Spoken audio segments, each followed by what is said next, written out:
Hello everybody and welcome back to Unlocking Unreal Engine. I wanna be the best in the game, invest in my name. Check no restraints, I'm obsessed with the pain. I ingest, I retain, assess and I change. Sorry this one took a little extra long to get out. It's not a super complicated episode. Unfortunately, over the last week we did lose my grandmother and a handful of other things. If you've been following my channel long enough, you know life just will not stop for me. But this isn't a YouTuber apology video, so let's get started. Today, I wanted to talk about event dispatchers. They're a little bit different than the blueprint interfaces that you're used to. Remember, blueprint interfaces are little envelopes. We're going to send a message to a blueprint. Then that blueprint has its own definition on what to do when it receives that message. However, that's not always going to work, especially if we're dealing with a dynamic system where we might not know the exact thing we need to send it to, in which case we either have to come up with a convoluted system to know what object needs the message, or we can look at things called event dispatchers. We're going to do this by using a light switch and lights, so that way you can see that depending on what we want a light switch to control, we can use event dispatchers to make it happen. I'm going to go ahead and hit Control Space to open up the content drawer. We're going to go into my branded BP folder. We're going to go into the actors. I'm going to right click. We are going to go to the blueprint class. I'm going to select actor. Remember, that is because it takes place in 3D space. I am going to do a BP underscore light switch like that. We'll do a Control Shift S to save all, and we will open up the blueprint. Now, I currently don't have a light switch, so I'm going to be using a random static mesh.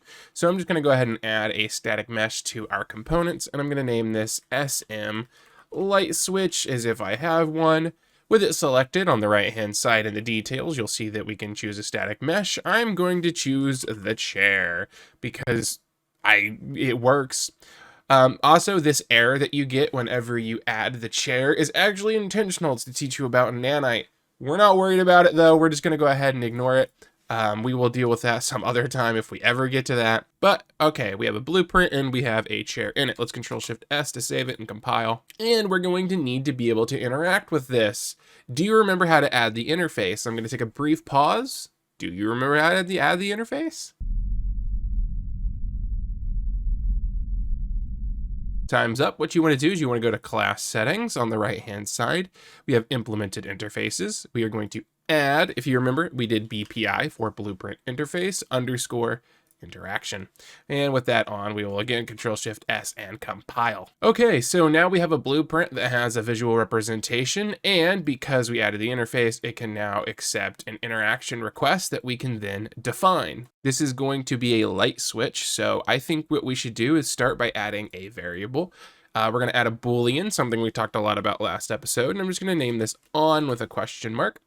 And you'll see that it is just a Boolean, compile and save. So what we're going to do is we're going to right click, we're going to create a custom event, and I'm just going to call this toggle switch. I'm not even going to say toggle light because technically what we're making right now doesn't have to be a light switch because we're using event dispatchers.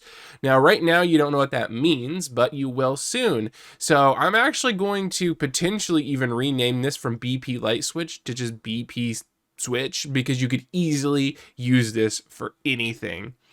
But for now, I will keep it light switch. So whenever we interact with it, what are we trying to do? Well, we're trying to toggle the switch. But what does it mean to toggle the switch?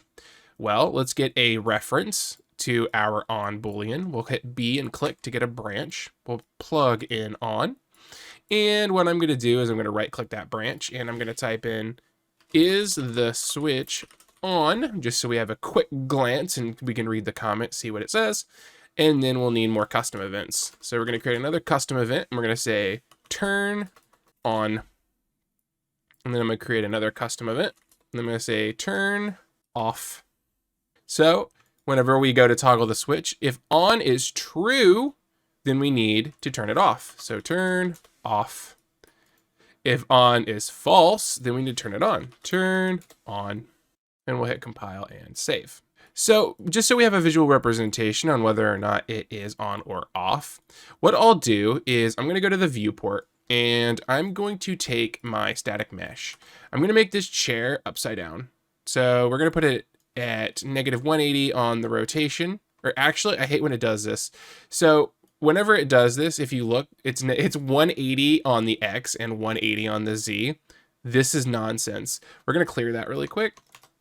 And I'm just going to go to the Y and type in 180, and you get the same result.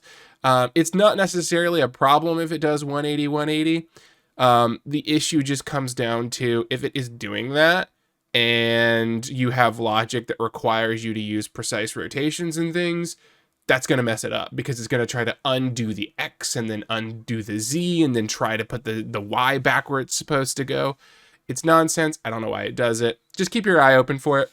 However, because we went ahead and flipped it, you'll see that now it is underneath the ground. So I'm going to lift it. And if you look, you see this grid here?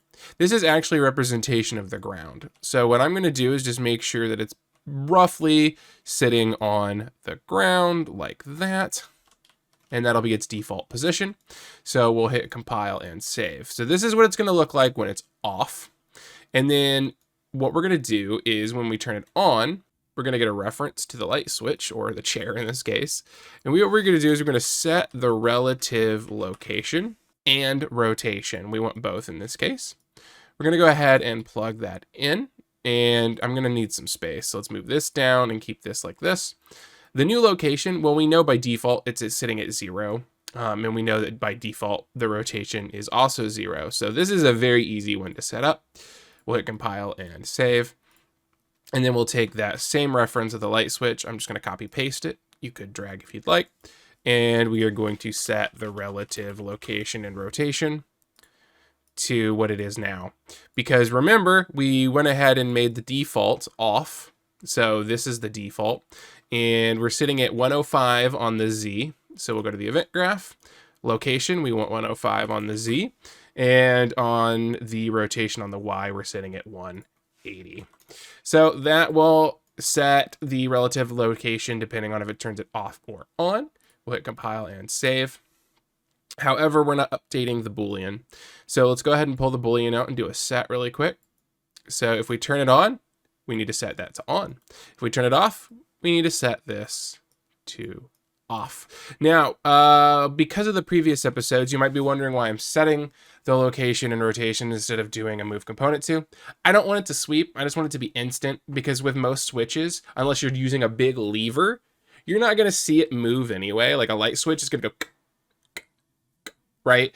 So I'm not really worried about it actually having a sweeping motion. So instead, we're just going to set it instead of like moving the component. However, let's just go do a quick test. We're going to go ahead and drop our light switch into the world. I'm going to hit play, and let's go see if it switches on and off. So if I hit F, it's on, hit F, it's off, and now you can see that it's turning on and off. However, now we get into the steak and potatoes of the episode. We're going to start talking about what event dispatchers are and why they're so powerful. So right now we have a very simple system. We interact with it and we toggle the switch. Very simple. However, in the bottom left of any blueprint, you'll notice that we see event dispatchers. If I add one, the naming convention for these is going to be on whatever happened. So in this case, on switch on. Now I know that sounds really silly, but what happened is we turned the switch on. And then I'll add one more. On switch off, which doesn't sound as silly. Control Shift S and compile. Now what we're going to do is whenever you have an event dispatcher, you need something that dispatches it. Something that says, hey, I'm the thing that lets you know when to react. If that doesn't make sense right now, don't worry. It will soon. So when we turn the switch on, if we click the on switch on and drag it out, you'll see we can do some stuff. We can call, bind, all that kind of stuff. What we're going to do right now, we're going to call it, okay? So now, because it's an event dispatcher, whenever we turn the switch on, it's going to call switch on. It is dispatching the event. It is saying, hey, the event of switch on just happened, okay? And now we'll do the same for the switch off. So we'll pull it out and we'll hit call. And now we have two events that get dispatched whenever we turn the light on or off. So now what we're going to do is we're going to do something pretty crazy. We're going to control lights that aren't even in our blueprint. We're going to control whatever we want because now we can bind things to those event dispatchers. So what I'm going to do is I'm going to go back over to my lights over here. I'm going to grab the directional light. It's the one that kind of looks like a sun. And I'm going to bring this down to like 0.5 so it's nice and dark. Then up here under the first person map tab, you'll see I've got a quickly add to project button. If I click on this, I can go down to lights. And I'm just going to add, for now, we'll just add one. I'm just going to add one point light. So as you can see, this is a random point light and it has absolutely nothing to do with our switch here, our blueprint. So how do we go about getting this switch to turn that light on and off? Well, the first thing I want to do, by the way, is you see how our switch is off? That means our light also needs to be off if this is going to work correctly. So I'm going to click on the light. On the right-hand side under the details, under search, I'm just going to type in visible, and I'm going to uncheck the visible. So that way that light is off. Which, by the way, next episode, I'll show you some advanced techniques so that you can keep all your lights on, even if you want them off. So that way, whenever you go to edit your map, you can leave all the lights on so you can see what you're actually doing. But we'll save that for now. Back to on point. How do we get this event dispatcher, this switch, to affect this light? Well, if I open up something called the level blueprint, let's start with what is the level blueprint? The level blueprint is something that exists to control the level that you're in. You don't need it for everything because you can control level flow like locked doors, whether or not a person can pass a certain NPC. You can control that level flow within blueprints, okay? However, there are certain things that the level blueprint helps with a ton. And in this case, with our light switch, it's going to help us a ton. And in order to get to that level blueprint, what we need to do is, you see this grid looking thing? We need to click it, and you can see that we can open the level blueprint. Now remember, these are level specific. You can even see that it's named first person map because this area is the first person map. And it's empty, there's nothing here. However, you can add variables that are level specific. You can create events that are level specific, but let's use it for what I need to use it for, event dispatchers. So one of the cool things about the level blueprint is we can actually reference things inside the level. You know how like on our light switch, we can reference our components? Imagine everything in your level is a component and you can just reference it. It's quite powerful. In order to do this, you need to have it selected. So I'm going to click on my switch. I'm going to go to the level blueprint. And now if I right click, you'll see that I can create a reference to that light switch. Now it's named BP light switch, but it's not referencing the blueprint. It is indeed referencing this specific object reference. See, from persistent level, it is referencing specifically this right here. And now we're going to do something pretty cool. In the light switch, remember we created two event dispatchers, on switch off, and we've called both of them. In our level blueprint, if I pull out of our reference to the switch, I can now do this. Remember how one of them was called bind? We had call, bind, and a couple other things. If I type in bind event to on switch on or off, which remember we created these two. There's a couple there by default. I don't know if you noticed if I back out here. There's some other stuff, but don't worry about those. Those are just like engine specific. But if we look at the ones we created, we have bind event to on switch off and on. You'll note that we get this neat little box here. And then weirdly, we have an event that we can pull out, which is pretty unique to this. So don't worry too much about what's happening here. We're going to do this in a weird order, but trust me, it's for clarity's sake. So we're going to bind an event to whenever this gets called. So we're going to take an event and we're going to pull out, and we're just going to hit a type in custom event because it is going to be something we're creating right now. And we're just going to say turn off lights, and I'm going to say 1. Or no, oops, this is turn on lights and then 1. And the reason it's 1 is because you might have multiple switches. So we're going to turn on lights 1. Another way you could do that, by the way, is name it based on location if you know your map really well. And let's go get a reference to at least one of the lights that we need. So this one. We're going to go to our first person map blueprint, right click and create a reference. Okay, so this drives me insane. If you look, whenever I move my mouse right now, you see how it's always doing the event. I think this is a bug in Unreal Engine 5, and it drives me insane. Anytime this happens, you just need to figure out what it is you were hovering whenever it popped up. So in this case, I'm pretty sure it's this. So if I hover it again and then go off of it, it should... Oh no. Oh, I figured it out. It was this right here. I hovered this and it made it go away. If that ever happens, you're just trying to figure out what you were hovering whenever it popped up to make it go away. Sorry, slightly off topic, but we're binding an event to turn on lights 1. So we're going to take that point light and we're going to set the visibility. So set the visibility. Now, if you notice, we have a light component and a point light component. I'm almost positive in this case, we need the light component. As you can tell, I don't remember off the top of my head because it's weird that they're both there. I'll be honest, I don't know the difference. I don't know why there's two, but there is. But anyway, we're turning the lights on, so we want the new visibility to be true. Okay, let's go back up to here really quick, because obviously this is never going to get ran. There's no execution pin. So this is one of those cases where we might use begin play. So if we hit P on the keyboard and click, or you can right click and just type it in, you'll get event begin play. Event begin play takes place on the first frame of the game. So when you hit play, the very first frame that happens is begin play. So what we want to do is create a custom event.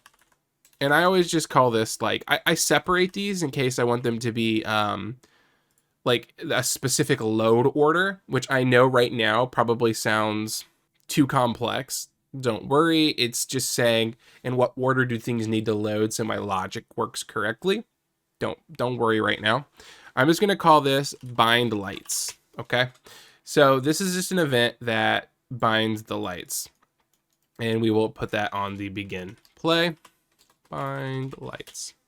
So what's going to happen is on the first frame, it's going to run bind lights. Bind lights is now going to bind an event to on switch on, which of course is coming from this specific light switch. And the event we bound to it by this red line here is turn on lights 1, which gets the point light, gets the light component, and sets the visibility to true. So now if we compile and save, the lights will now know to watch for when that switch changes. So I'm going to hit play. And we're going to go over here and we're going to turn this on. And notice the light turns on. Now we haven't bound the lights off yet. So let's go do that. We're going to go back to the level blueprint. We're going to pull out of BP light switch again, or you can create another reference to the same thing. It doesn't matter. And we're going to bind event to on switch. Now we're going to do it for off like this. And I will say it becomes a little bit of an art to continue to make this look well whenever you've got so many tangling lines and stuff. But you'll get used to it, and I highly recommend getting used to it now and not later. So now we're binding the switch to on to this light. However, let's pull this out a little bit. And now we're going to pull out, and we are going to bind it to another custom event. And this one will just be turn off lights 1, right? It's the same set of lights because it's the same switch. I'm going to take this pin, move it over just so it looks a little bit better. And we already know what we need, so we're just going to grab these 3 here. We're going to copy, we're going to paste, drag this over like that, move these into a better position so it's a little bit tighter. New visibility, however, needs to be false, not true. And now I will compile and save. So whenever we get the first frame, event begin play, we bind our lights. We're saying whenever this gets called, turn the lights on. When this gets called, turn them off. So now we have 2 blueprints that are interacting with each other, and they're in no way, shape, or form connected outside of the event dispatcher. And remember, this light here isn't even a blueprint. It's just a random component we dragged into the map. This is why event dispatchers and the level blueprint are so powerful. Now, let's go ahead and take a look. What if we want this to be like multiple lights? Let's drag one over here and drag one over here. It's actually super simple. If we go to this one, like this is a new one, we go to the first person map. If we right click, we can create another reference. We can get its light component. So get light component like that. No, not color, just the component, And I'm not mistaken, this can have multiple targets. Yeah, so because this can have multiple targets, now we're controlling both lights on the on. Let's go ahead and go back to our map. Grab this one. Do the same thing, create a reference. Get the light component. Preferably not the light color. Plug it in. And now we're going to control all three lights on specifically the on. I didn't plug in the off yet. And boom. Now we've got all three lights turning on, and just like that. Now, the reason this is important, because a lot of you might be thinking, okay, well, why wouldn't you just have like a blueprint with multiple lights on it? So that way it's all connected and you don't have to deal with this.